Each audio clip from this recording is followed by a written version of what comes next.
우리 시대 뜨거운 이슈와 쟁점에 대한 변호사들의 날카로운 분석과 가감없는 토론이 펼쳐집니다. 법률 시사 토론 변호사들, 안녕하십니까? 김현성 변호사입니다. 오늘도 저와 함께 이슈 분석과 토론을 함께 해주실 두 분 변호사님을 모시겠습니다. 안녕하십니까?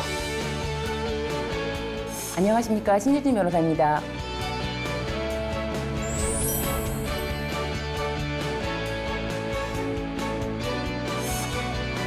안녕하세요. 윤수경 변호사입니다.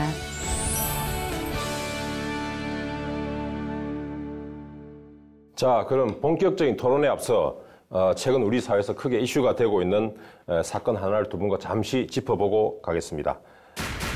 최근 우리 채용 비리라든지 부정 입학 이런 것들이 적폐로 꼽히고 있는데요. 특히 이번에 강원랜드에 대규모 채용 비리 사건이 발생했습니다.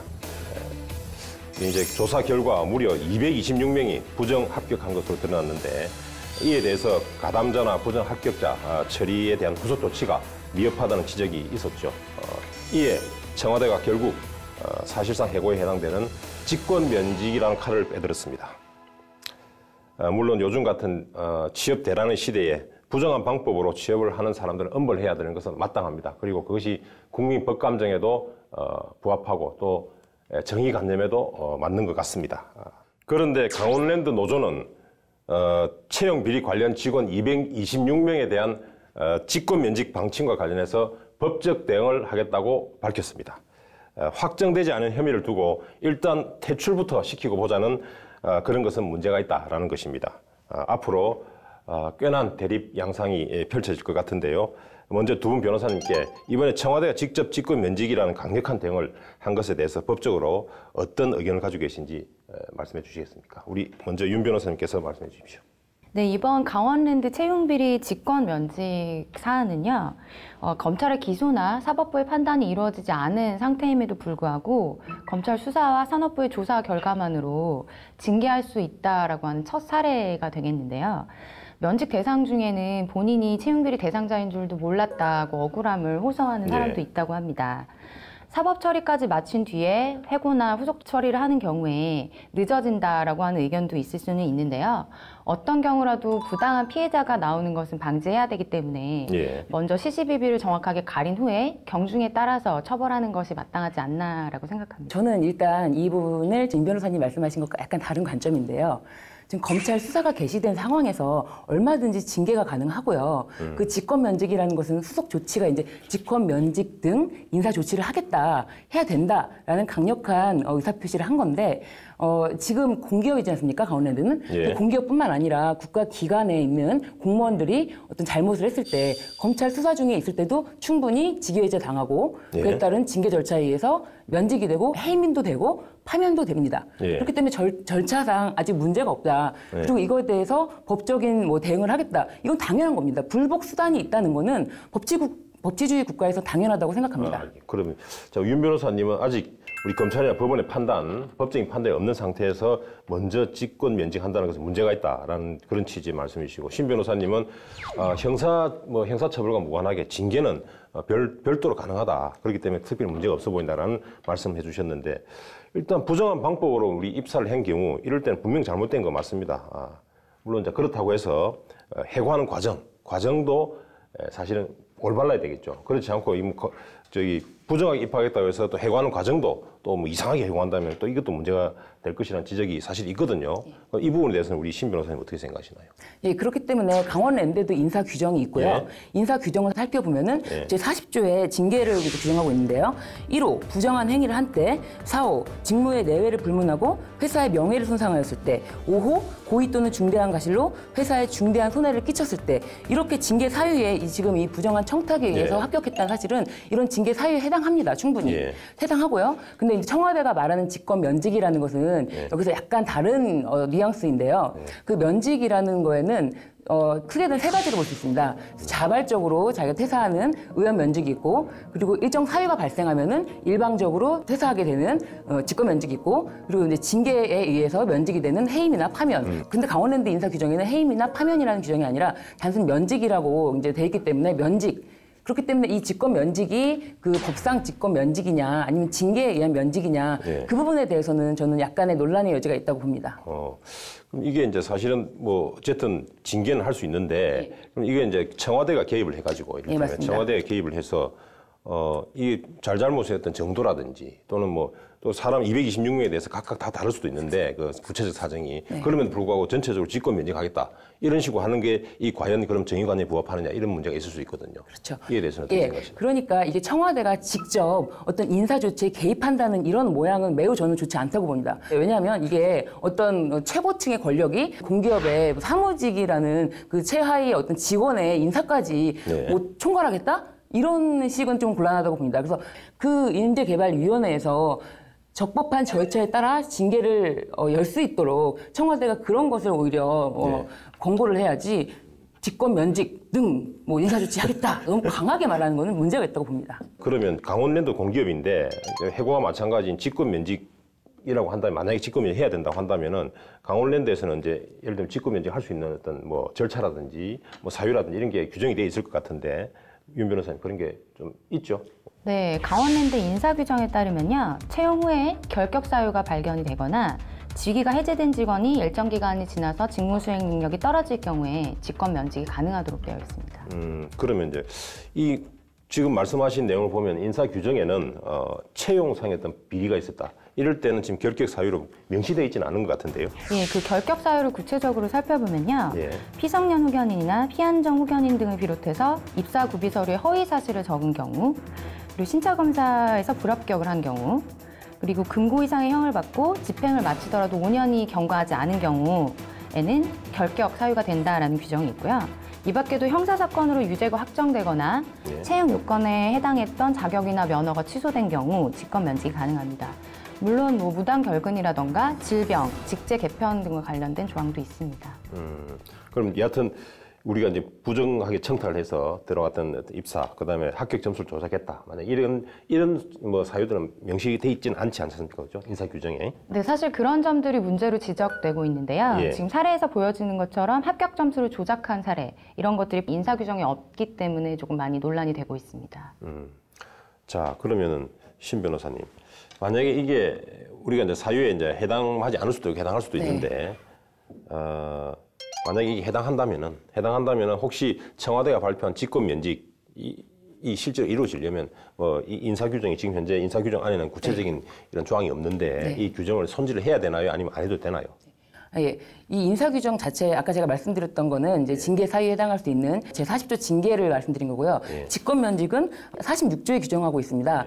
근데 46조에서는 1호부터 9호까지 직권 면직 사유를 두고 있는데 지금 이제 윤 변호사님 말씀하신 것 같은 구체적인 사유가 있는 경우가 있고 9호를 보면은 기타 직원의 기책 사유로 근무의 계속이 곤란할 때 기타 사유가 있기 때문에 인사 규정이 반드시 개정이 되어야만 직권 면직이 가능하고 그렇지 않으면은 불가능하다. 이렇게 보기만은 또 어려운 것 같습니다. 왜냐하면 기타라는 거는 그거를 이제 심사를 해서 가능하다고 볼 여지가 있기 때문입니다. 그럼 인사규정 46조 9호에 네. 기타 이제 직원 어떤 기타 사유가 있는데 네. 직원의 기타 사유가 네. 사유로 인해서 근무를 계속하기 어려울 때라는 그 사유를 말씀하시는데 이것은 해석상 이를테면 직원이 근무 중에 네. 어떤 사유로 인해 가지고 근무를 계속하지 못하게 된 그런 경우를 얘기를 할 것 같은데 네. 이거는 근무하기 전에 채용되기 전에 채용 단계에서 일어난 이런 입사 뭐 부정이라든지 이런 부분까지 포괄할 수 있다고 생각하십니까? 그러니까 이게 기타 직원의, 그래서 직원의라는 거, 그 점에 초점을 둔다면, 뭐, 내가 직원으로 채용되는 그 순간에는 아직 직원이 아니었다라고 하면은 그렇게 적용된다고 볼 수 없지만 이 조항의 취지가 기타의 사유, 이거를 다 포괄할 수 없다. 이 직권 면직 사유를 구체적인 사유를 나열할 수 없다라는 점에서 만들어진 규정의 취지를 살펴본다면은 저는 이것도 해석의 여지에 따라서 가능할 수 있다라는 입장입니다. 말씀하신 것처럼 그 사후적인 이 상황이냐 사전적인 상황이냐, 그러니까 채용 전이냐 후냐에 따라서 해석될 여지도 분명히 있고요.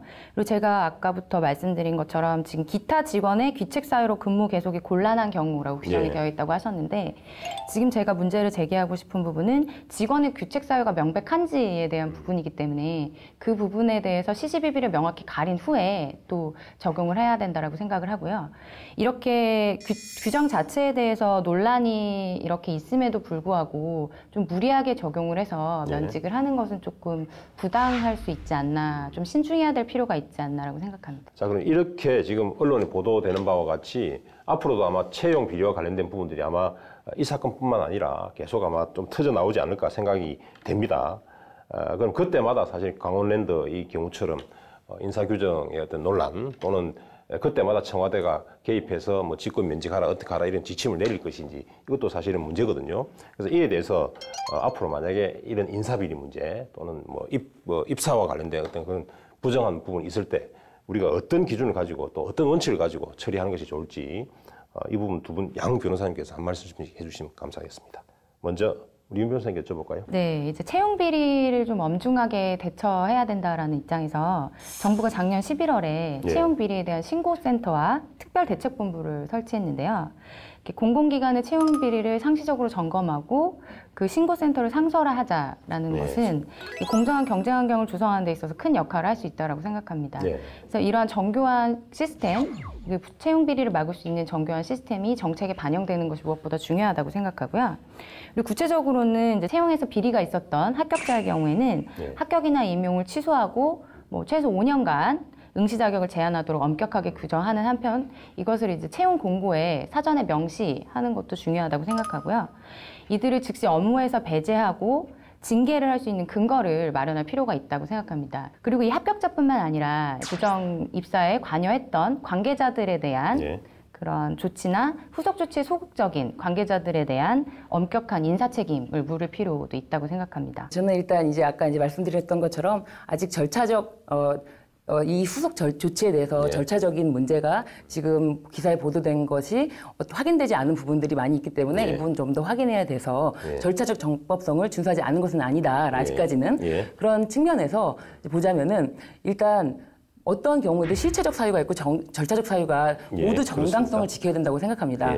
그래서 이제 실체적 사유가 있으면 그거를 확실하게 조사를 해야 되고 그 조사를 한 다음에는 절차적 정당성을 지켜서 절차를 준수해서 그거에 따라서 처리를 하면 된다고 생각하는데 이전에 이제 아까 임 변호사님 말씀하신 것처럼 이런 채용 비리 자체를 근절시키기 위해서 공개 채용 원칙을 준수해야 된다고 생각합니다. 윤 변호사님께서는 부정 입사와 관련된 어떤 관련자들에 대해서는 엄단해야 된다. 그런 취지에서 그 관련돼 있는 이미 있던 회사 관계자들, 그다음에 입사자들에 대해서 다 불이익을 주는 그런 방안을 마련해야 된다는 취지로 말씀해 주셨고, 우리 신 변호사님께서는 원칙적으로 공개 채용이니까 공개 채용 원칙이 제대로 지켜진다면 큰 문제가 없어지지 않겠느냐라는 것, 그다음에 이것은 결국 절차적, 실체적 어떤 정당성을 모두 지켜야 된다라는 것으로 이렇게 정리를 해 주셨습니다.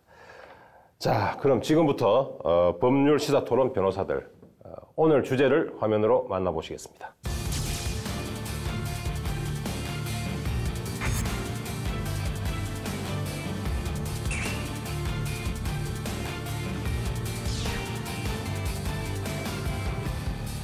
법률 시사 토론 변호사들 오늘 주제는 고위공직자 비리수사처, 이른바 공수처 설치와 관련된 문제입니다. 사실 공수처 문제는 과거 노무현 정부 때부터 논의되어 왔던 해묵은 주제이기도 합니다. 그런데 최근 박근혜, 최순실 등 국정농단 사건이 세간에 알려지면서 검찰이 고위직과 또는 권력에 대한 견제 기능을 제대로 수행하지 못했고 오히려 권력의 시녀 노릇을 해왔다는 비판과 함께 다시금 검찰개혁의 필요성과 더불어서 공수처 문제가 제기되었습니다. 그리고 문재인 정부는 출범과 더불어서 검찰개혁의 일환으로 공수처를 설치하겠다라고 지금 공언하고 지금 추진하고 있습니다. 그런데 최근 검찰의 수장인 문물검찰총장이 공수처 도입과 관련해서 위헌 요소를 빼고 도입해야 된다라는 발언을 해서 파장을 일으키고 있습니다. 그래서 오늘 저희들은 공수처에 대해서 분석해보고 또 토론해보고자 하는 것입니다. 자, 먼저 두 분께 공수처 설치와 관련해서 기본적으로 어떻게 생각하시는지에 대한 기본적 입장을 먼저 한번 들어보겠습니다. 자, 우리 신 변호사님께 먼저 여쭤보겠습니다. 네, 저는 이 권력형 비리, 범죄, 이런 척결 이런 것과 또 검찰 개혁의 필요성 이 두 가지 요소를 모두 충족시키는 어떤 방안으로 공수처의 이제 신설을 논의하고 있는데 이 두 가지 요소가 저는 딱 공수처로 해결된다고 보여지지 않는 부분이 있고 그리고 또한 법치주의 테두리 안에서 과연 공수처가 어떤 기능과 존립이 근거가 되는지 그런 부분을 좀 검토해야 되기 때문에 좀 신중한 입장에 있습니다. 네, 말씀하신 것처럼 이제 공수처를 도입하자는 데는 검찰 권력을 견제할 필요가 있다. 그리고 이제 고위직의 비리를 척결해야 된다. 이 두 가지의 핵심을 가지고 논의가 되고 있는데요. 저는 이런 권력형 비리 사건에 있어서 많이 문제가 되고 있는 검찰의 정치적 중립성이라던가 법 집행의 공정성 이런 것을 확보하는 데 있어서 좀 독립된 전담기구가 필요하지 않나라는 입장입니다. 해외에서도 홍콩이나 싱가포르 같이 반부패 전담 수사기구를 운영하고 있는 경우에는 그 사회적인 효과가 큰 것으로 그렇게 조사되고 있는데요. 우리도 이제는 부패 수사만을 전담할 수 있는 전문 수사기관이 필요하지 않나라는 입장입니다. 예, 우리 신 변호사님은 우리 검찰 개혁과 비리 고위직 비리를 위해서 필요할 수도 있습니다만 어쨌든 공수처 설치 하나만으로 이것이 해결되겠느냐 결국 이런 문제로 조금 조심스럽게 접근하는 그런 입장이신 것 같고 우리 윤 변호사님은 어쨌든 기존의 검찰에 대한 개혁, 견제를 위해서라도 또는 해외사를 보더라도 검찰 이외에 다른 또 독립된 기구에 의한 어떤 수사 이게 필요성이 있다. 그래서 공수처의 필요성은 충분하다라고 이제 입장을 밝혀주셨습니다. 자, 그럼 지금부터 공수처 설치와 관련된 주제를 두고 몇 가지 쟁점을 나누어서 토론해 보겠습니다. 자, 먼저 최근에 이제 이 공수처와 관련된 논란을 일으킨 우리 문무일 검찰총장의 발언 이것이 어떤 것들이 있었는지 윤 변호사님께서 잠시 설명해 주시겠습니까? 네, 지난 3월 13일 화요일이었는데요. 문무일 검찰총장이 국회 사법개혁특별위원회에 출석하면서 공수처와 관련된 질문을 받았습니다. 그 질문에 답변하면서 문 검찰총장은 공수처 도입 과정에서 상권 분립 등 헌법에 어긋난다는 논쟁이 있다라고 하면서 그 부분을 제거하고 논의해야 된다라고 강조를 했습니다. 예. 상권 분립, 그러니까 권력 분립은 사실은 우리 헌법의 근간을 이루고 있는 헌법 이념이기도 합니다. 그래서 이것이 위배가 된다면 당연히 위헌이겠죠. 자, 그렇다면 신 변호사님, 문무일 검찰총장이 구체적으로 어떤 의미에서 공수처가 이 공수 설치가 상권 분립에 어떤 이게 위배되는지 위헌적 요소가 있다고 하는 것인지 좀 설명해 주시겠습니까? 일단 상권 분립이나 헌법에 위반된다라고 하고 있는데 지금 우리나라 헌법은 130조에 이르고 그리고 10장으로 구성되어 있습니다. 그래서 2장까지는 국민의 권리, 의무에 대해서 규정하고 있고 그 뒤에 국가 권력의 조직 및 작용에 대해서 규정하고 있는데 그렇다면 지금 논의되고 있는 공수처가 과연 헌법상에 어디에 속해야 되는지에 대해서 논의가 된다면 지금 독립기관으로 운영해야 된다. 입법, 행정, 사법 어느 기관에 속하지 않고 독립기관으로 존재해야 된다라는 논의가 지금 가장 강한 어떤 이슈인데 그렇다면은 이것이 과연 근거가 무엇이냐 법률적 근거만 가지고 될까? 지금 국회가 이제 3장이 규정되어 있고 4장이 정부, 5장이 법원이 구성되어 있습니다. 그 헌법상. 근데 이 헌법의 존립 근거가 없이 그렇다면 헌법을 뛰어넘는 초헌법적인 기관을 법률로 만들 것이냐. 저는 이런 부분에 있어서 좀 문제가 있다. 이런 제기를 아마 문무일 총장도 이런 관점인가라고 생각하고 있습니다. 그래도 이제 사실은 이런 그 독립기관 하자는 논의는 처음부터 이제 예를 들면 지금 행정부 입법부 내에 들어갈 수도 없고 사법부에 들어갈 수도 없는 것이니까 행정부 내에 결국은 가야 되는데 가거나 아니면 독립기관이다. 지금 이런 문제인데 만약에 행정부 밑으로 가게 되면은 대통령의 눈치를 보거나 하지 않을까. 그래서 사실은 이제 이 권력을 견제해야 되는 기능이 이제 가장 큰 기능이기 때문에 그래서 독립성을 보장하자. 그런 의미에서 이제 아마 조직도 아마 독립적으로 하자라고 얘기하는 것인데 이 부분이 그렇게까지 안 되는 것인가요? 저는 사실은 그 직무의 독립성을 보장해야 된다는 측면에서는 저도 강하게 동의합니다. 그렇지만 소속이라는 게 대통령 소속이지만 직무의 독립성을 보장하는 감사원도 있고요. 그리고 박근혜 정부에서 비록 시행하자마자 거의 폐지된 특별감찰관이라는 제도가 있었는데 소속은 대통령 소속이라 하더라도 직무의 독립성을 보장한다면 직무의 독립성이 무엇보다 더 중요하다. 그렇기 때문에 대등한 관계다. 지금 우리나라는 대통령제 국가지 않습니까? 근데 대통령과 대등한 어떤 권력기관을 법률로 만든다? 국민적 합의가 필요한 부분이라고 생각합니다.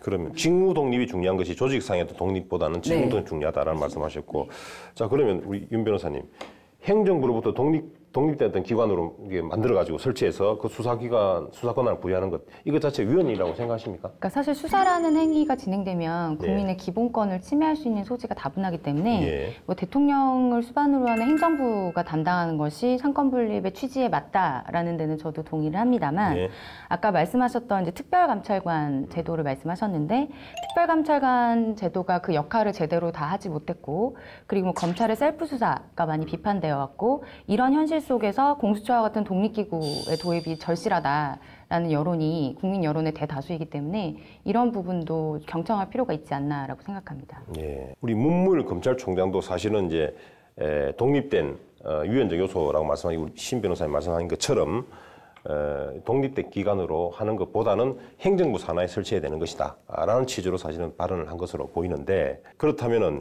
공수처 도입이 필요하다고 사실은 하는 이유 중에 하나가 이제 권력기관이면서도 이제 권력기관 눈치를 보지 않고 이제 고위 대통령이겠죠 사실은. 그리고 고위직의 어떤 비리에 대한 어떤 수사를 좀 제대로 엄정하게 해라 라는 취지인데 이런 실제로 이제 만약에 행정기관 밑에 둔다면은 행정기관 대통령 밑에 둔다면 산하를 둔다면은 실제로 그러니까 대통령의 눈치를 보지 않을 수 없고 대통령의 어떤 지금은 이제 뭐 예컨대 뭐 하명 수사라든지 대통령에 의한 표적 수사 또는 정치 사찰 이런 것들이 같이 이루어질 염려도 사실 있거든요. 이 부분에 대해서는 어떻게 생각하시나요? 이것이 이제 저는 그렇게 생각합니다. 대통령 산하에 있으면은 대통령의 영향을 받는다라는 어떤 그런 것이 지금 여론이다라고 하는데 그렇게 보지 않습니다. 왜냐하면 그 아까 말씀드렸던 뭐 특별감찰관 제도도 그 특별감찰관 제도일 때는 굉장히 수사의 범위가 좁았습니다. 대통령의 친척이라든지 대통령 직속 이 기관에 대해서만 수사를 할 수 있었는데 실제로 수사를 했고 그 특별감찰관이 뭐 우병우 민정수석을 수사하기 전에는 박근혜영 씨를 뭐 검찰에 수사 의뢰를 했고 이렇게 수사 자체가 불가능하다. 라고 보진 않습니다. 다만 그런 부분에 대해서까지 하려면 확실하게 하려면 국민적 합의가 필요하다는 입장입니다. 국민적 합의가 필요하다고. 그렇습니다. 예. 자, 그럼 이 부분에 대해서 우리 윤 변호사님은 어떻게 생각하시나요? 이를테면 공수처 내의 조직의 구성이 대부분 검사들로 이루어질 것입니다. 그렇다면 또 다른 검찰 조직인데 이 검찰 조직이 두 개 생겨서 두 개가 불필요한 경쟁을 한다든지 조직 이기주의 뭐 등등 이런 문제로 오히려 더 부작용이 더 크지 않겠느냐라는 그런 뭐 반론도 있을 수 있거든요. 네, 말씀하신 것처럼 이제 공수처를 도입했을 경우에 그 도입 취지와는 또 다르게 또 다른 또 무소불위의 권력이 탄생하는 것이 아니냐라는 의견이 분명히 있을 수 있고요. 그래서 이를 견제하기 위한 장치를 만들어야 하고 아까 이제 신 변호사님께서도 말씀하신 것처럼 정치적 중립성을 확실하게 확보할 수 있는 그런 시스템이 마련되어야 된다라고 생각합니다. 예, 두 분이 말씀하신 바와 같이 문무일 검찰총장의 견해가 사실은 우리 신 변호사님의 의견처럼 행정부 밑에 두자라는 그런 취지로 이제 문무일 총장 말씀하셨는데 이에 대해서 사실은 청와대의 어떤 입장과 조금 다른 것 같아요. 청와대는 굉장히 민감하게 반응했을 것 같은데 우리 신 변호사님, 청와대는 어떤 반응을 보였습니까? 네, 청와대는 문 총장의 언급에 대해서 서로 다른 견해가 있는데 그것이 한꺼번에 해결할 수 있을 정도로 간단한 문제는 아니다. 하나하나씩 조금씩 조정해내고 합의를 만들어가는 과정이 있다. 그렇기 때문에 뭐 이견을 조정해가는 지금 과정 중에 있다라고 입장을 밝혔습니다. 그러니까 아직까지 불협화음 정도까지는 아니고 이제 뭐 조정해가는 과정이 있다라고 일단 무마는 했네요. 예. 자, 그리고 뭐 독립기관이 됐건 또 행정부 산하기관이 됐건 어쨌든 이 결정은 결국은 국회가 하게 되겠죠. 국회가 법률로서 정하거나 또는 뭐 예를 들어 헌법 개정을 한다면 헌법에 넣는다면 그렇게 할 수도 있겠습니다. 여하튼 국회의 어떤 주도권이 있는 것 같습니다. 자, 그렇다면은 청와대 이상으로 국회에서도 이런 어떤 반응이 있었을 것 같은데 각 당의 정치권의 반응은 어떤지 우리 윤 변호사님께서 설명해 주시겠습니까? 예, 그 더불어민주당의 백현은 의원은 아직도 검찰이 정신을 못 차렸다라고 강하게 지적을 했는데요. 이렇게 밥그릇 지키기식 대응을 하지 말고 공수처 도입을 긍정적으로 검토해야 한다라고 촉구했고요.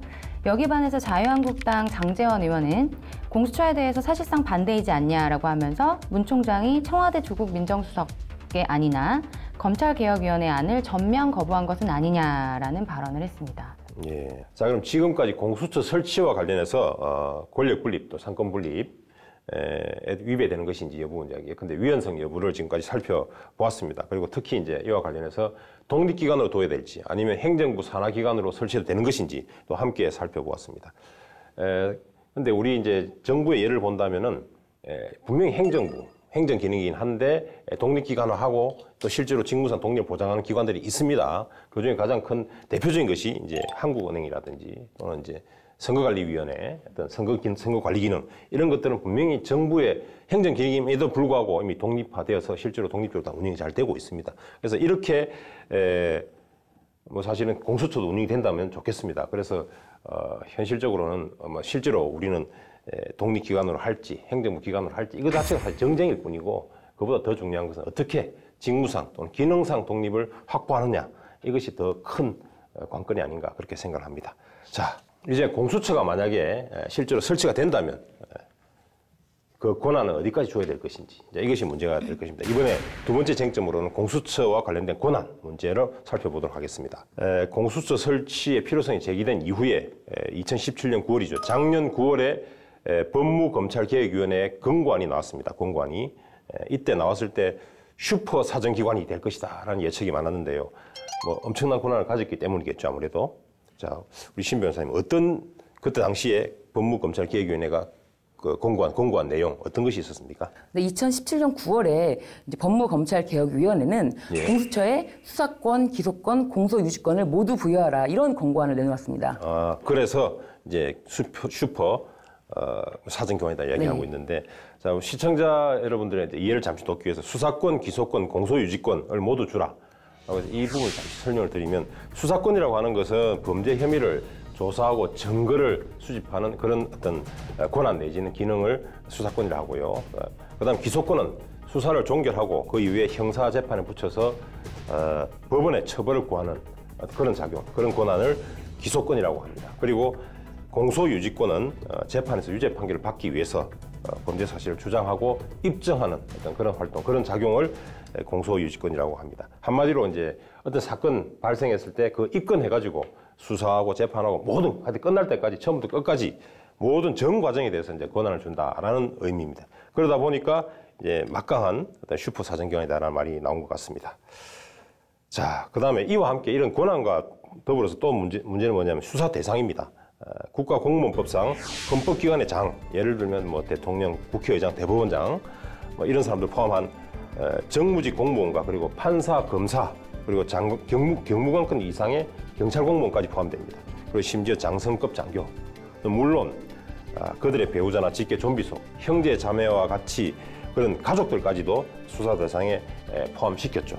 그러다 보니까 수사 대상에도 굉장히 막강했다. 수사 대상을 놓고 보더라도 막강한 권한을 부여했다라고 그렇게 저도 이제 기억이 되는데 뭐 어떻습니까, 예, 맞습니다. 그 수사 대상 범죄에 대해서도 굉장히 이게 망라적이었는데요.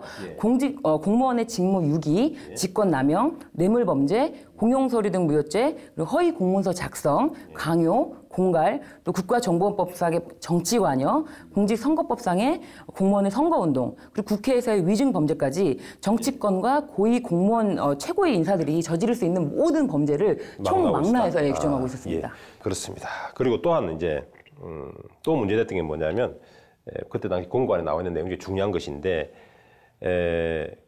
그동안에 이제 검찰과 경찰이 이제 예컨대 이제 고위공직자 비리를 이제 조사하거나 수사를 할 수 있었는데 이게 이제 겹칠 수가 있는 것이거든요. 그런데 다른 기관, 다른 예컨대 사정기관들, 경찰이나 검찰에서 수사하고 있다 하더라도 이 공수처가 만약에 수사를 하게 된다면 이제 공수처의 우선 수사권을 부여한다라는 내용도 사실은 있었지 않습니까? 네.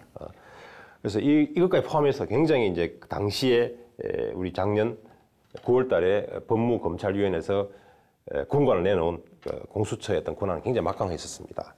이러한 권고안에 대해서 법무부는 한 달 뒤죠. 2017년 10월 달에 공수처 설치안을 발표를 했습니다. 근데 보니까 그 내용이 굉장히 축소됐다. 네. 그래서 이제 굉장히 여론의 비판을 많이 받았던 것 같습니다. 그렇다면 윤 변호사님, 이게 그 이전에 작년 9월에 발표한 그 법무검찰개혁위원회에서 권고안과 그리고 그 다음 달 10월 달에 법무부가 발표한 공수처 설치안 도대체 어떤 차이가 있는 것인가요? 네, 우선 규모부터 축소되었는데요. 네. 최초의 법무검찰개혁위원회가 발표한 권고안을 보면 검사 50명을 포함해서 수사 인원만 최대 122명으로 구성되어 있어서 슈퍼 공수처라고 불렸는데요. 이번에 법무부 안에서는 그 인원을 처장, 차장 각 1명, 검사 25명, 수사관 30명, 일반 직원 20명을 포함해서 최대 77명으로 구성했습니다. 예. 그리고 그 수사 대상에도 변화를 주었는데요. 당초 권고안은 퇴직 후 3년 이내에 중앙행정기관의 고위공무원단을 수사 대상으로 하고 있었는데요. 법무부 안은 그 수사 대상을 현직 및 퇴직 후 2년 이내의 고위공직자와 그 가족으로 축소했습니다. 그리고 그 수사 대상 범죄도 고위공직자 및 그 가족이 고위공직자의 재직 중에 범한 특정 범죄 및 관련 범죄로 하고, 특히 가족의 경우에는 공직자 본인의 직무 관련성이 있는 범죄로 한정해서 기존의 법무검찰개혁위원회 안보다는 권한이 확실히 축소되었다고 볼 수 있겠습니다. 예, 공수처의 이제 권한을 축소했다라고 하는데, 또한 뭐 지금 법무부에 어떤 설치하는 보면은 공수처의 어떤 권력 남용을 막기 위해서 또 여러 가지 장치를 두고 있는 것 같습니다. 그 중에 하나가 바로 불기소 심사위원회를 설치한 것 같은데, 불기소 처분하기 전에 사전 심사를 받도록 하는 것이죠. 그렇게 해서 공수처가 자의적으로 어떤 사건에 대한 면죄부를 주는 것을 막겠다라는 취지로 제안한 것 같습니다. 또 이제 공수처가 지휘하는 공수처장이죠. 처장 임명에 대해서 국회의 권한을 강화하는 방안을 추가했죠. 그래서 아무래도 국회에 그 임명 권한을 주었습니다. 국회의 어떤 추천 권한이죠. 그래서 사실은 법무부 장관, 법원행정처장, 대한변호사협회장, 그리고 국회가 추천하는 4인으로 구성하는 추천위원회를 설치하고, 이 추천위원회가 후보자 2명을 추천하면 국회의장이 각 교섭단체의 대표와 협의를 거쳐서 최종 1명을 선출하게 되는 것입니다. 그러면 대통령이 이 사람을 공수처장으로 임명하도록 그렇게 한 것이죠. 이렇게 공수처의 어떤 권한 남용을 막기 위해서 이제 공수처 수장 임명권을 국회에다 사실상 부여했다라고 볼 수 있을 것 같습니다. 또 이제 법무검찰개혁위원회 권고안이 최초로 내놓은 권고안보다 법무부가 내놓은 어떤 공수처 설치안이 사실은 권한을 막 줄이고 견제 장치를 많이 이제 추가를 했습니다. 자, 이렇게 이제 권한 축소와 그다음에 견제 장치를 추가한 것이, 우리 이제 사실은 수사 대상이 이 굉장히 특수한 사람들이지 않습니까? 네. 이 수사 대상의 어떤 특수성, 이런 것들을 감안한다면은 실제로 이 뭐 힘을 너무 뺀 거 아니냐, 그래서 종이 호랑이로 만들어 놓고 있는 거 아니냐라는 비판이 있습니다. 이에 대한 어떤 두 분의 의견은 어떠신지 먼저 우리 신 변호사께 여쭤보겠습니다. 네, 근데 그 기존에 있었던 그 막강한 슈퍼사정기관이라는 공수처의 의미는 사실상 새로운 검찰 권력을 창설하겠다라는 저는 그런 의미로 보여지는데, 새로운 검찰 조직을 거의 창설하다시피 그 규모와 그 수사 대상 범죄와 모든 뭐 압도적이지 않습니까? 그리고 우선 수사권이라든지 뭐 기소권이라든지 새로운 검찰을 새롭게 이렇게 만든다는 그런 취지여서 지금 그렇게 하는 것이 아니라 좀 힘을 빼자라는, 이제 그래야 국민들이 좀 따라오지 않겠느냐라는 측면에서 좀 이렇게 제안을 한 것 같은데, 제가 보기엔 이거는 매우 저는 좀 이례적이라는 어떤 현상이라고 봅니다. 왜냐하면 이런 공수처라는 논의가 처음에 시작될 때는 대통령들이 후보 시절에 나를 뽑아주면은 나는 절대 권력형 비리, 내 측근 사람들 철저하게 관리해서 내 측근 사람들의 비리를 내가 스스로 이 사람들 처단하겠다라는 어떤 공약, 나를 뽑아달라라는 어떤 공약으로 공수처라는 개념이 1998년도 이제 그 당시 대통령 선거 때부터 나왔던 거고, 그리고 이제 노무현 이제 전 대통령께서도 그런 취지에서 이제 공수처라는 그런 것 강하게 말씀하시는 것보다 오히려 평검사와의 대화를 시작으로 물꼬를 터볼까 이제 그런 시도를 하셨던 것처럼 했는데, 이번 정권은 특이하게도 특이한 배경에서 시작되지 않았습니까? 사실은 이제 정권 교체가 원활하게 이루어지지 않고 중간에 전 대통령이 탄핵되고 뭐 이렇게 되면서 현 정권이 들어섰기 때문에, 이 현 정권의 정당성을 부여받기 위해서는 강력한 어떤 부정부패 척결 이런 쪽에 초점을 둬서 아주 강력해야 된다라는 국민적 염원을 담았다고 보는데, 저는 이거는 지금 뭐 이런 배경, 사회적인 역사적인 배경이 다 있지만은 그래도 새로운 검찰 조직을 만든다? 이거는 좀 더 무리수가 아닌가 싶어서 조금은 이런 절충이 필요하다고 봅니다. 신 변호사님께서도 이제 공수처 인력 구성에 대해서 말씀해 주셨는데, 전 좀 다른 측면에서 이제 공수처의 인력 구성이 중요한데, 그 중에서도 관건은 이제 고위공직자에 대한 수사, 기소, 공소 유지를 할 수 있는 수사 인력의 확보가 중요하다라는 측면을 좀 지적하고 싶습니다. 그래서 법무부안을 보면은 지금 현재 전체 인원이 70여 명으로 축소가 되어 있는데요. 현실적으로 그 인원이 적절한 것인지를 좀 지켜볼 필요가 있다고 생각합니다.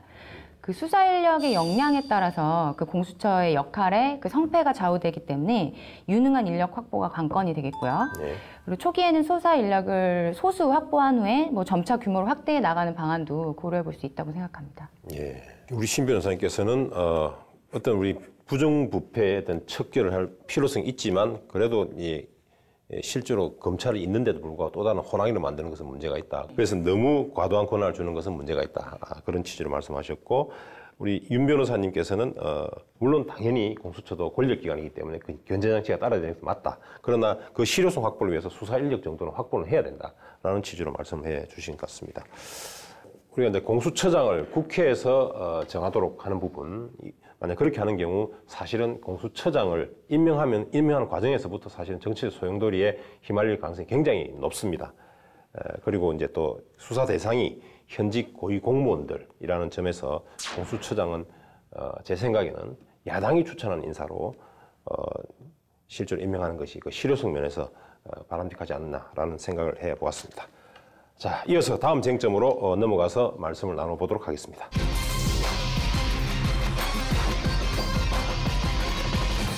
자, 오늘 주제는 공수처 설치와 관련된 부분입니다. 우리 공수처는 기본적으로 고위공직자 비리에 대한 강력한 대처 방안이기도 하지만 검찰 개혁의 일환으로 추진되고 있기도 합니다. 그래서 사실 공수처 문제와 더불어서 같이 논의해 볼 필요가 있는 것이 바로 검경 수사권 조정 문제입니다. 지난 2월 8일이죠. 지난달 2월 8일에 법무검찰개혁위원회가 검경 수사권 조정안을 발표했습니다. 자, 신 변호사님, 이 검경 수사권 조정안에 어떤 내용들이 들어있습니까? 네, 이 수사권 조정의 핵심은 수사에 관해서 검사의 지휘를 받도록 한 형사소송법 규정을 삭제하고 예. 검사와 사법경찰관은 수사를 위하여 상호 협력하는 관계다. 지휘 복종 관계가 아니다. 관계다. 협력 예. 관계. 이렇게 공고한 건데요. 예. 이와 함께 경찰이 수사 중인 개별 사건에 대해서 사건 송치 전 수사지를 원칙적으로 폐지했다는 것이 핵심입니다. 예. 자, 그러면 사건 송치 전 수사 지휘를 폐지했다. 네. 그게 원칙이다라고 한다면 예외적으로 계속 수사를 송치 전에도 할 수 있는 것들이 있다는 말씀이신데 그럼 어떤 것들이 지금 뭐 계속 수사 지휘를 할 수 있다는 것인가요? 네, 예외적으로 사법경찰관에게 검찰에 직접 접수된 고소 고발 진정 예. 사건에 대한 수사 그리고 경찰의 송치 사건에 대한 보완 수사 그리고 예. 변사 사건에 대한 수사 그리고 경찰의 영장 신청 시에 보완 수사에 대해서는 예. 구체적인 수사를 요구할 수 있도록 했으며 예. 사법경찰관리는 이런 요구에 응해야 된다. 응해야 된다. 그러니까 이제 예. 예전에는 명령을 내렸죠. 근데 지금은 요구할 수 있다라는 그런 예. 단어를 뉘앙스가 좀 바꿨는데, 달라졌네요. 예, 그렇습니다. 예. 자, 어쨌든 예외적으로 이제 수사 지휘권이 있습니다만 그래도 원칙적으로 사건 송치 전 수사 지휘는 폐지하라는 쪽으로 권고가 나왔고 자, 그렇게 되면은 경찰 권한이 사실 비대해져 가지고 인권 침해를 할 우려가 있다라는 지적이 있습니다. 그럼 이에 대한 안전장치도 사실 마련해야 되겠는데 이것들도 들어있지 않습니까? 네, 그래서 권고안에서도 수사권을 행사할 때는 적법 절차를 보장하고 인권을 보호하기 위해서 검사의 사법 경찰 관리에 대한 견제 감독 기능은 계속 유지할 필요가 있다 이런 점을 예. 강조하고 있고요. 그래서 이제 검사의 일반적 지시와 수사 요건에 대해서는 어느 정도 남겨놔야 되기 때문에 검찰총장과 예. 각급 검사장이 일반적 수사 준칙이나 지침 등을 마련해서 사법경찰관에게 시행할 수 있도록 하는 내용을 담고 있습니다. 예. 자, 그리고 그동안 수사권 조정과 관련해서 또 쟁점이 됐던 것 중에 하나가 영장 청구권 문제입니다. 우리 현행 헌법과 우리 형사소송법에 따른다면은 영장 청구의 주체는 유일하게 검사밖에 없습니다. 그러니까 경찰은 그동안 이제 체포를 그러니까 예를 들면 구속을 하기 위해서는 영장이 필요하다. 그러면 검사한테 영장을 신청하고 검사가 이를 검토한 후에 판단하여 영장을 법원에 청구하는 그런 구조로 지금까지 진행되어 왔거든요. 그런데 경찰은 그동안 경찰에게도 영장 청구권을 부여해 달라라는 주장을 계속해 왔고 이것이 또 쟁점이 되고 있습니다. 자, 이번에 권고안에는 경찰에게 영장 청구권을 부여하지는 않았다라고 볼 수 있는데 영장 청구와 관련된 권고안 내용 구체적으로 좀 들어 있습니까? 예, 말씀하신 것처럼 검사가 그 경찰의 영장을 심사하고 예. 긴급 체포를 승인하는 절차는 현행 규정을 그대로 유지하도록 하고 있는데요. 예. 국민의 인권과 직결된 체포, 구속, 압수수색과 같은 강제 수사에 대해서는 경찰의 영장 신청에 대해서 예. 검찰의 적절한 통제가 필요하다고 보고요. 심사를 받아야 한다라고 예. 하고 있습니다.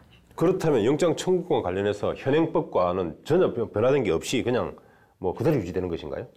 그렇지는 않습니다. 그 검사의 영장 심사에 대해서는 또 통제가 필요할 텐데요. 예. 검사의 영장 기각이 부당한 사유가 있는 경우에 사법경찰관이 이의를 제기할 수 있도록 하고 여기에 대해서 각급 검찰청에 설치되는 영장심의위원회에서 예. 심의를 하도록 했고요. 예. 이 영장심의위원회는 검사가 아닌 위원을 다수로 해서 구성하도록 되어 있습니다. 이 위원회에서 사법경찰관은 의견을 개진할 수 있고요. 검사는 그 결과를 최대한 존중하도록 권고하고 있습니다. 예. 이렇게 이제 우리 법무검찰개혁위원회 권고안에 대해서 작년 이제 문재인 정부 출범 이후에 발족한 경찰개혁위원회라고 있는데 이 경찰개혁위원회에서 이렇게 최근에 며칠 전입니다. 청와대에 의견서를 제출했는데 그 내용이 검찰개혁의 취지가 점점 축소되고 있다. 그리고 문재인 대통령의 공약이 후퇴하고 있다. 그래서 검경 수사권 조정과 관련해서 청와대가 직접 개입해 달라는 취지로 의견서를 전달했다고 합니다. 자, 그렇다면 마치 이제 이렇습니다. 법무검찰개혁위원회의 어떤 권고안에 대해서 경찰이 좀 반발하는 그런 모양새이거든요. 뭐 여기서 보면 자, 우리 영장 청구권을 경찰에 그러면 경찰의 요구대로 부여해야 되는 것인지 아니면 지금 현행처럼 검사에게만 유지해야 되는 것인지에 대해서 두 분 의견을 한번 여쭤보겠습니다. 먼저 윤 변호사님께 여쭤보겠습니다. 네, 저는 이제 기본적으로 수사권은 이제 경찰에게 독립을 해야 한다라는 입장이고요. 영장 청구권 같은 경우에는 이제 검찰에 주는 것이 맞지 않나라고 생각합니다.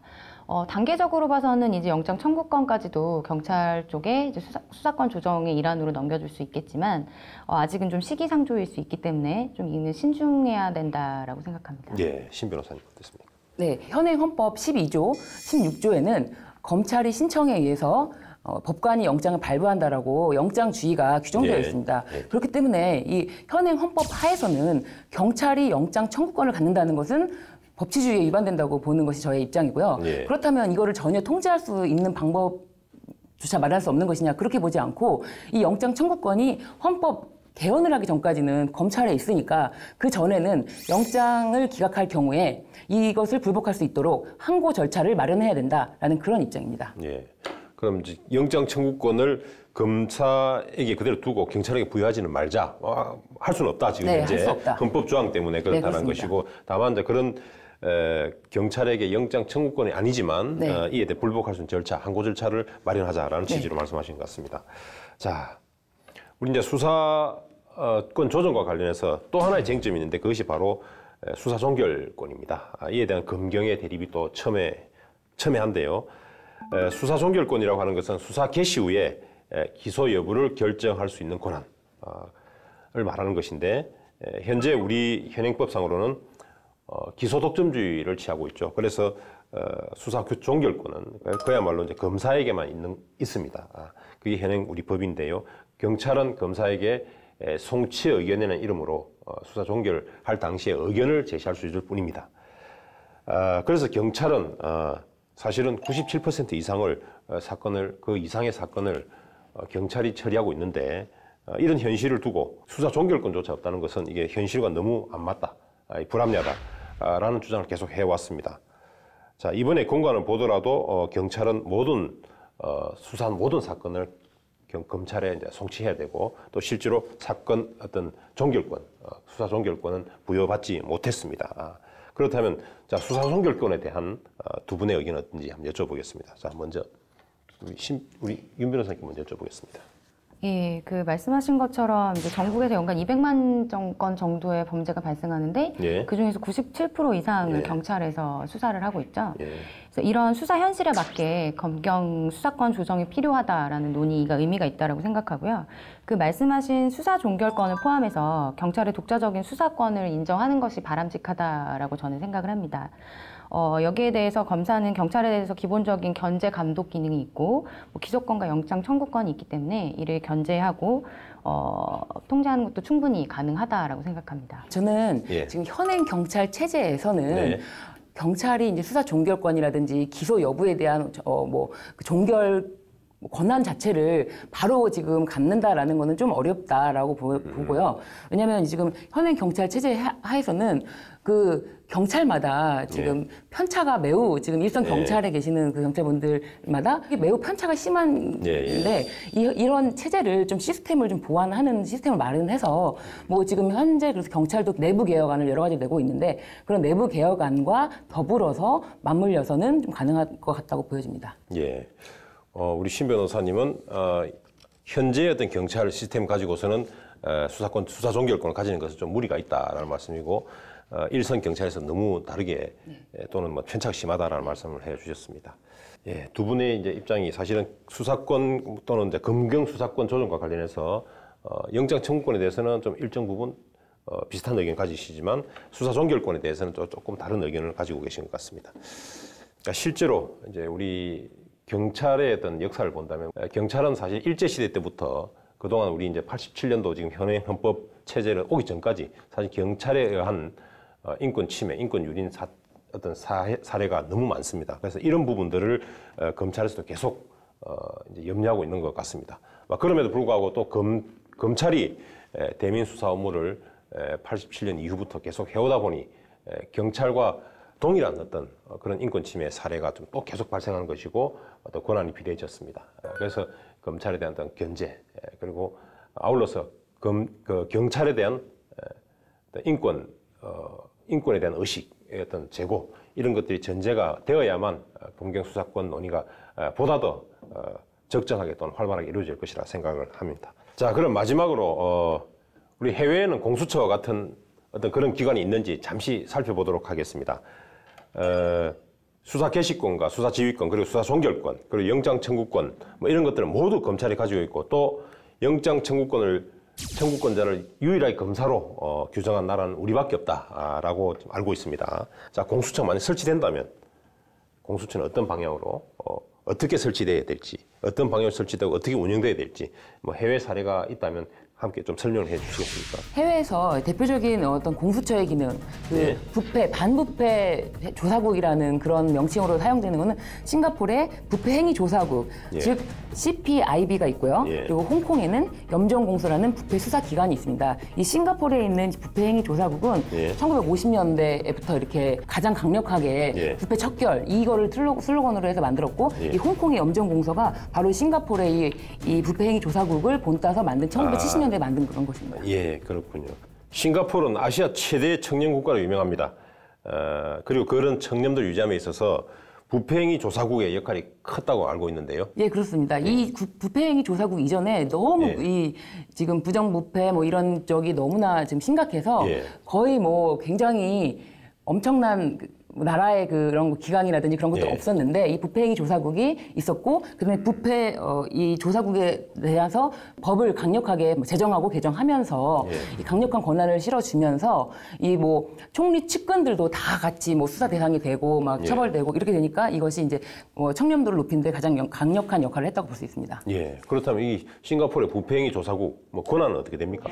이 부패행위 조사국은 일단 뭐 수사는 하지만 검찰이 기소를 하고요. 부패 사건은 이제 이 부패행위 조사국이 민간과 공공 부분 가리지를 않고 모두 수사를 합니다. 그리고 이 사건 보고는 총리한테만 직접 보고하기 때문에 어떤 정부의 조직이나 인사의 간섭을 받지 않습니다. 이 싱가포르는 이원 내각제라서 이 총리한테 직접 보고하는 시스템으로 지금 되고 있습니다.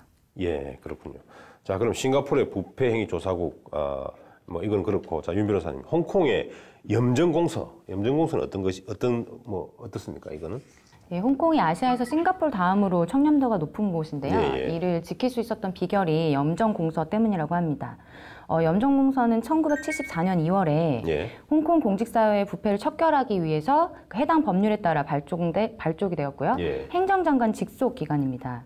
조금 전에 신 변호사님께서도 말씀하신 것처럼 그 싱가포르의 CPIB처럼 어떠한 정부기관의 간섭도 받지 않고요. 책임자인 염정정원은 행정장관으로부터 직접 지휘나 감독을 받고 있습니다. 그리고 그 인원도 무려 1,400명에 달한다고 합니다. 사람이 굉장히 많네요. 우리는 지금 뭐 120몇 명 뭐 이렇게 지금 얘기하고 있는데 그에 비하면 굉장히 큰 조직입니다. 자, 그래서 이 염정공소의 권한은 또 어떻게 되는지 우리가 참고할 만한 것이 있는 것인지 설명해 주시겠습니까? 예, 그 염전공서는 그 시민의 신고나 또 독자적인 판단에 따라서 공무원의 부정부패 사건을 수사할 수가 있고요. 또 좀 특이할 만한 것이 경영자의 동의가 있으면 예. 민간 기업의 배임 행위 등도 수사할 수가 있다는 점입니다. 예. 그리고 증거물에 대해서 압수수색을 할 수 있고요. 체포영장 없이 48시간 동안 용의자를 구금하여 수사할 수가 있습니다. 그리고 또 특이한 것이 수사를 개시한 부패건에 대해서는 자체적으로 수사를 중단할 수가 없습니다. 수사 중단의 필요가 있으면 법조계와 회계업계 전문가 등으로 구성된 그 자문위원회의 승인을 거쳐야 되는데요. 예. 부패 용의자의 청탁이나 외부의 압력에 의해서 수사를 무마하는 것을 막기 위한 것이라고 합니다. 예. 우리 홍콩과 싱가포르의 어떤 그 예를 들어보니 결국은 각각 비리 행위를 조사하는 그 기관이 직무가 굉장히 독립돼 있고 기능도 독립돼 있고 그리고 권한은 막강하다 이렇게 느껴집니다. 그럼 우리 공수처도 뭐 이와 똑같이 뭐 해야 되는 반드시 그런 건 아닙니다만 이런 참고해서 제대로 정착되기를 좀 바라면서 자 그럼 지금까지 우리 공수처 설치를 두고 지금까지 이제 말씀을 나눴는데 마지막으로 두 분의 마지막 한마디씩 들으면서 우리 토론을 마무리할까 합니다. 자 그럼 먼저 신 변호사님께 먼저 말씀 네. 부탁드리겠습니다. 현재 논의되고 있는 공수처는 법치주의 테두리 내에서 머물러야 한다라는 그런 취지로 저는 말씀을 드리고 싶습니다. 아까 제가 말씀드렸던 것처럼 국민적 합의가 필요하고 국민적 합의가 필요할 때 더더욱 이 공수처에 관련된 사항을 기초부터 잘 조사할 수 있다고 저는 보여집니다. 그래서 법치주의 테두리 내에서 뭐 독립기관이라고 이제 말씀드린 것처럼 그것도 직무상 독립을 가장 강력하게 보장할 수 있는 여러 가지 뭐 가능성을 두고 그런 측면에서 법치주의 테두리 내에 머물러야 한다라는 입장입니다. 네, 지금 저희가 뭐 공수처 설치와 관한 여러 가지 논란에 대해서 이야기를 나누었는데요. 사실 제일 좋은 것은 공수처 도입이 필요 없는 사회가 아닐까 싶습니다. 그래서 저는 이제 목민심서의 한 구절을 좀 여러분들과 나누고 싶은데요.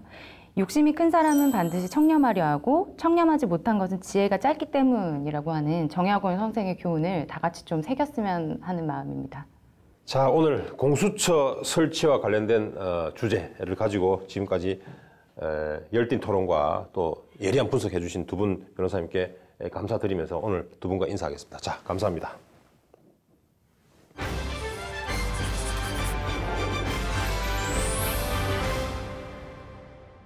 대표는 업무 강도와 특성상 일과 결혼 생활, 특히 육아를 병행하기 힘들다는 것을 잘 알고 있고 그래서 여직원들을 오래갈 동료로 여기지 않는다. 그렇다고 사원복지에 힘쓸 계획은 없다. 못 버틸 직원이 버틸 수 있는 여건을 만드는 것보다 버틸 직원을 더 키우는 것이 효율적이라는 게 대표의 판단이다. 2016년 발간된 조남주의 소설 82년생 김지영에 나오는 한 대목입니다. 아시는 바와 같이 대한민국에서 여성으로 살아간다는 것이 어떤 것인지 태어나기 전부터 그리고 어렸을 때부터의 이야기를 담담하고 차분하게 그리고 현실적으로 그려낸 이 소설은 출판 당시부터 지금까지 우리 사회에 다양한 메시지를 던지고 있습니다. 대한민국 귀한 여성 5명 중 1명은 결혼, 임신, 출산, 어린 자녀의 육아와 교육 때문에 직장을 그만둔다고 합니다. 20대 후반의 여성의 75%가 경제활동에 참가했다가 30대 후반에는 58%로 하락하고 40대 후반 다시 70%로 상승합니다.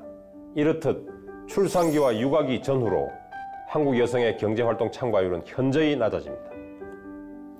최근 한 보도에 따르면 우리나라의 남녀 경제활동 참가율 격차가 20.5%로 터키, 멕시코, 칠레에 이어 OECD 국가 중 4번째로 높은 수준이라고 합니다. 특히나 30대 후반으로 가면 그 격차가 약 40%에 이를 정도로 커진다고 합니다. 그 이유는 무엇일까요? 아마도 출산이라는 세상 그 무엇보다 위대한 일을 겪어내는 여성들의 태생적 특성을 인정하고 배려하지 않기 때문일 것입니다. 한 네티즌이 출산 전후의 삶을 써내려간 글입니다. 아이를 낳기 전에는 몰랐다. 아이를 낳기 전에 나의 관심은 오직 회사, 내가 내일 입을 옷, 이번 주 할 일, 주말에 놀러 갈 곳, 맛집 등등이었다. 그런데 아이를 낳고 보니 내 삶의 중심이 바뀌었다. 바로 아이. 나의 모든 삶이 아이 위주로 돌아갔다. 아이가 좋아할 만한 곳을 찾아가게 되고 잠도 아이가 자야만 잘 수 있고 밥도 아이 위주로 돌아갈 수밖에 없었다. 그렇게 맘충이가 되었다. 출산과 육아가 한 여성의 인생을 어떻게 180도 바꿔놓는지 웅변하고 있습니다. 출산과 육아를 오로지 한 여성의 몫으로만 맡겨두고는 그 여성을 소설 82년 김지영의 한 대목처럼 못 버틸 직원으로 치부해버리는 이율배반. 이 이율배반이 만들어낸 비극적인 신조어 경력단절녀, 경단녀. 그러나 출산과 육아로 인한 부담을 해당 여성이 모두 떠안도록 내버려 두어서는 안 될 것입니다. 사회 전체가 함께 떠안아야 할 책무입니다.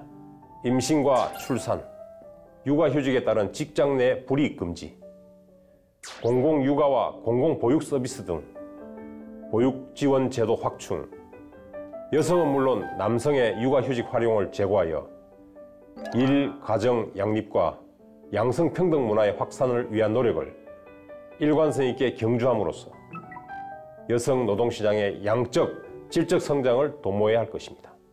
우리 사회의 잔인한 신조어 경단녀, 경단녀가 사라지는 그날 비로소 남성과 여성의 1차적 평등이 달성되는 것입니다. 법률 시사토론 변호사들, 오늘 준비한 시간은 여기까지입니다. 저희는 다음 주에도 우리 시대 대한민국의 가장 뜨거운 이슈와 함께 냉철한 이성의 소유자 변호사들과 함께 다시 돌아오겠습니다. 감사합니다.